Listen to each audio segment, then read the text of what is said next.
తాకట్లో ఉన్న మీ బంగారాన్ని విడిపించి ఆ రోజు ఆన్లైన్ రేటుకి కొంటాం. Sharma gold company. నమస్కారం, శ్రీమాత్రే నమః. Welcome to Suman TV. నేను గీతాంజలి. ప్రస్తుతం మనతో పాటు ఉన్నారు ప్రముఖ ఆధ్యాత్మికవేత్త శ్రీమతి డాక్టర్ భట్టిప్రోలు విజయలక్ష్మి గారు. వారితో మాట్లాడి శ్రావణ మాసం అనగానే మనకి ఎన్నో సందేహాలు వస్తూ ఉంటాయి. మరీ ముఖ్యంగా అమ్మవారి గురించి, అమ్మవారికి సమర్పించవలసినటువంటి నైవేద్యాలు కావచ్చు, ఆవిడకి పెట్టే వస్తువులు కావచ్చు, ఆవిడ అలంకరణ విషయంలో కావచ్చు, ఇలా ఎన్నో సందేహాలు. వాటన్నిటికీ వారి నుంచి సమాధానం మనం తెలుసుకుందాం. అమ్మ నమస్కారం. నమస్కారం గీత. ఎలా ఉన్నారు? బాగున్నాను. చేతులెత్తగానే చక్కటి శబ్దం వస్తాయి. ఇదే అడగాలనుకున్నాను. గాజుల గురించి చాలా చక్కగా ఉన్నాయి మీ గాజులు కూడా. అలంకరణ వస్తువుగా మంగళప్రదంగా భావిస్తాం మహిళలు. అయితే అమ్మవారికి గాజుల మాలను సమర్పిస్తూ ఉన్నారు.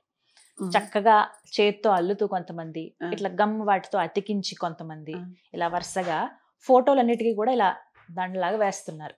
లేదంటే విగ్రహాలకి ఇలా గాజుల మాలలాగా, అలాగే చిట్టి గాజుల మాలలాగా చిట్టి గాజులు ఉన్నాయి, అవి చూస్తున్నాం. లేదు మామూలుగా మనం వేసుకునేటువంటి ఈ గాజులు ఏవైతే ఉన్నాయో ఇలా వీటితోటి మాలలాగా అల్లుతున్నారు.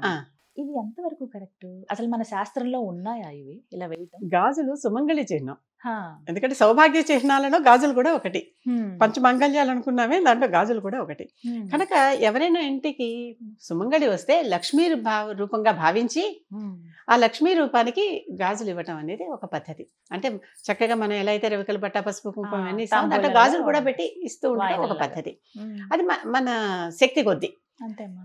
అమ్మవారికి కూడా పూజ చేసేప్పుడు ఆవిడ కూడా శ్రీ మహాలక్ష్మి సుమంగళి కదా, ఆవిడకి పూజ చేసేటప్పుడు చక్కగా గాజులు వేస్తూ, ఇప్పుడు మన సహస్రనామం చెప్పుకుంటుంటే ఒక్కో నామానికి ఒక్కో గాజులు, అయితే ఒక్కో నామానికి మీ దగ్గర ఇంకా ఎక్కువ ఉంటే 1 డజన్ గాజులు వేస్తూ ఆ గాజులన్నీ ఆవిడ చుట్టూ ఇలా పేర్చి, పద్మాల పూజ ఎలా చేస్తారు, ఒక్కో నామం ఒక పద్మం పెట్టి అక్కడ పెడతాం, సమర్పిస్తాం. ఎందుకంటే పద్మం కూడా మంచి సౌభాగ్య చిహ్నం కనుక.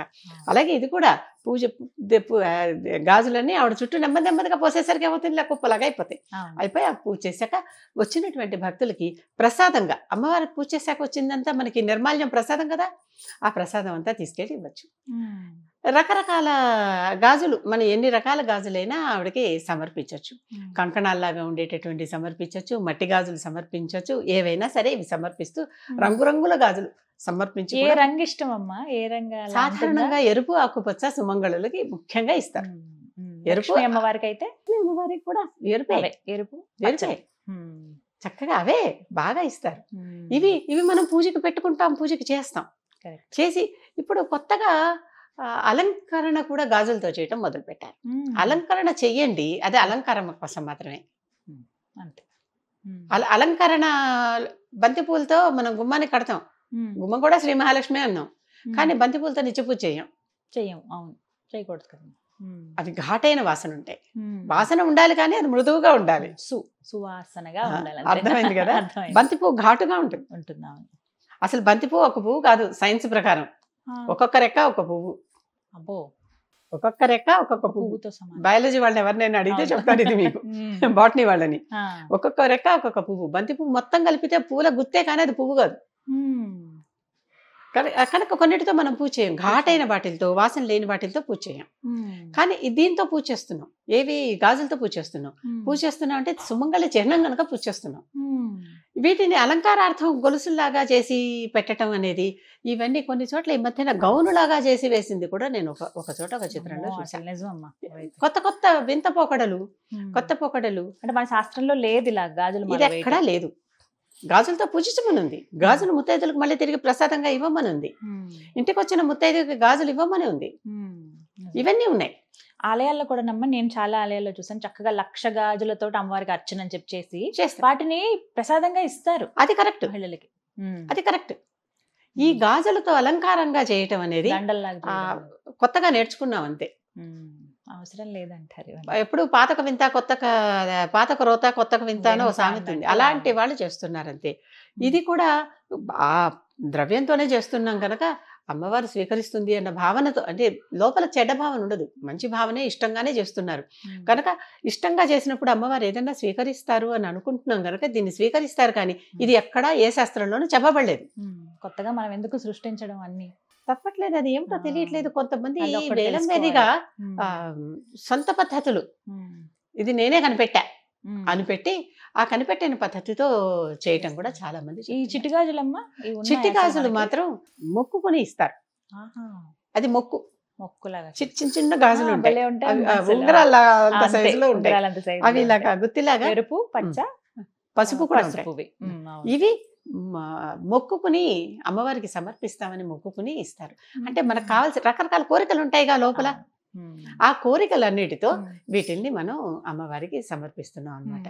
అమ్మవారికి సమర్పించేటటువంటిది ఎప్పుడూ కూడా మనం మొక్కుకున్నది సమర్పిస్తాం, లేదా శాస్త్రంలో ఉన్నది పెడతాం, లేకపోతే ఆవిడకి ఇష్టమైంది అని మనకు ఏదైనా భావన కలిగితే అవి పెడతాం ఎప్పుడైనా సరే.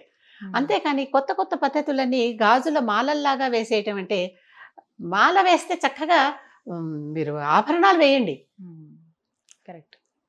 నేను కూడా పూజలో అమ్మవారి కోసమని ఒక సెట్ కొనుక్కుని పెట్టుకుంటే అది అమ్మవారికే వాడతా. మళ్ళీ మనం ధరించాక అమ్మవారికి వేయటం అనేది కూడా అంత శ్రేయస్కరం కాదు. ఇష్టానికి చేస్తూ ఉంటాం కొన్ని, కానీ అది అంత ఇష్టం అంటే మనకు ముచ్చట కనుక.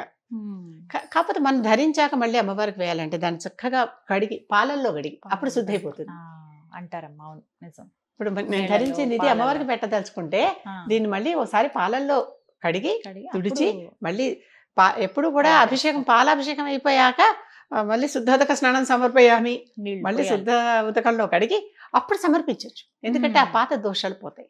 అందుకనే ఒకరు వేసుకున్న నగలు ఇంకొకరు వేసుకోవటానికి కొంచెం ఆలోచిస్తారు, ఒకరు వేసుకున్న ఉంగరాలు ఇంకోటి ధరించడానికి ఆలోచిస్తారు. ఆలోచించేవారు అలాంటి మీకు సందేహాలు ఉంటే చక్కగా వాటిల్ని మీరు పాలతో కడగండి, తర్వాత శుద్ధోదకంలో కడగండి, ఒకసారి అమ్మవారికి సమర్పించండి, మన ఇంట్లో అమ్మవారికే పూజా గదిలో, తర్వాత ధరించండి. ఏమి దోషాలు ఉండవు. ఇవన్నీ కొత్త కొత్తగా వచ్చేటటువంటి గాజుల మాలలు ఇవన్నీ ఉన్నాయే, మాలలాగా వేశాక అది ఇంకా ఎవరికి ఇవ్వటానికి పనికిరాదు. ఇవ్వద్దాం. ఇంకెలా ఇస్తారు? అవన్నీ అతికిచ్చేసారుగా, అల్లేసారుగా, మళ్ళీ అవన్నీ బ్రేక్ చేస్తుంటే ఎన్ని తెగిపోతాయో. మళ్ళీ ఇదొక భయం. విడివిడి గాజులు సమర్పిస్తే విడివిడి గాజులే తీసుకొచ్చి విడివిడివే ఆ పీట చుట్టూ కలశం చుట్టూ అలంకరించి అవే ఇస్తే ఇంకా మంచి. వెంకటేశ్వర స్వామికి అష్టదళ పాదపద్మారాధన చేస్తే చక్కగా పద్మాలన్నీ పక్క పక్కన పెట్టి చేస్తున్నారా లేదా? ఎక్కడైనా అలాగే చేస్తారు. కొత్త పద్ధతులు వస్తున్నాయి. కొత్త పద్ధతులు వచ్చేటప్పుడు అవి శ్రేయస్కరమా కాదా? శ్రేయస్సు ప్రేయస్సు అని రెండు. ప్రేయస్ అంటే ఏంటంటే మనకి ఇష్టమైన, శ్రేయస్ అంటే మనకి శ్రేయాన్ని కూర్చేది. అది ఆలోచించుకుని మన మనసుకి ఇష్టమైంది చేస్తున్నామా, మనకి మేలు కలిగేవి చేస్తున్నామా, ప్రతి వారు ఈ రెండు మాటలు గుర్తుపెట్టుకుని శ్రేయస్సును కలిగే పనులు చేస్తే మంచిది. ప్రేయస్సు కూడా ఒకసారి మన సంతోషం కోసం కొన్ని చేస్తాం, అవి మన ఆనందం కోసం. అది శాస్త్రంలో మాత్రం గాజులు మాలలాగా చేసి వేయమని ఎక్కడా లేదు. గాజులు చేతికి ధరించడానికే చక్కగా అవే వాయనం ఇచ్చుకుంటే ఇవి హస్తాభరణాలు ఇచ్చినట్టే కదమ్మా. తప్పనిసరిగా ఇవి హస్తాభరణాలు, సుమంగళి చిహ్నాలు, సౌభాగ్య చిహ్నాలు, ఇవి ముత్తైదులందరూ ధరించవలసినవి. గుడికి వెళ్ళగానే ఇచ్చుకోవచ్చు, లేకపోతే ఇంటికి వచ్చిన వాళ్ళకి వాయనంగా ఇచ్చుకోవచ్చు. చక్కగా అమ్మవారికి ఇచ్చినట్టు చాలా స్వయంగా. నాకు చాలా సరదా గాజులు ఇవ్వటం అంటే, నేను చక్కగా డజన్లు ప్యాకెట్లు కొనిపెట్టి ఇంటికి వచ్చిన ముత్తైదులందరికీ, ఈ రోజుల్లో మనం వాళ్ళకి ఏమన్నా చీర కానీ ఏమన్నా పెట్టామనుకోండి, వాళ్ళకి ఆ రంగు ముందరే ఉండొచ్చు, లేకపోతే ఆ టెక్స్చర్ పడకపోవచ్చు, లేకపోతే మెటీరియల్ వాళ్ళకి నచ్చకపోవచ్చు, మనం ఎక్కువ పెట్టాము తక్కువ పెట్టామని భావించవచ్చు. గాజుల్లో ఆ లోపాలు ఉండవుగా, వాళ్ళ సైజ్ సరిపోతే సరిపోతుంది. నాకు అలాగే ఇచ్చారు. రకరకాల సైజులు గాజులు తెచ్చిపెట్టుకుని ఎవరికి ఏ సైజ్ సరిపోతుందో అది చక్కగా వాళ్ళు వాడుకుంటారు కదా. గాజులే వేసుకోని వారి గురించి నేను చెప్పట్లేదు. అందుకే నాకు ఇచ్చారు, నేను చక్కగా వేసుకున్నారు, ఇస్తే నాకు సంతోషం అనిపించింది. అది చాలా సంతోషం. చాలా చక్కగా వివరించారు కూడా. ధన్యవాదాలు.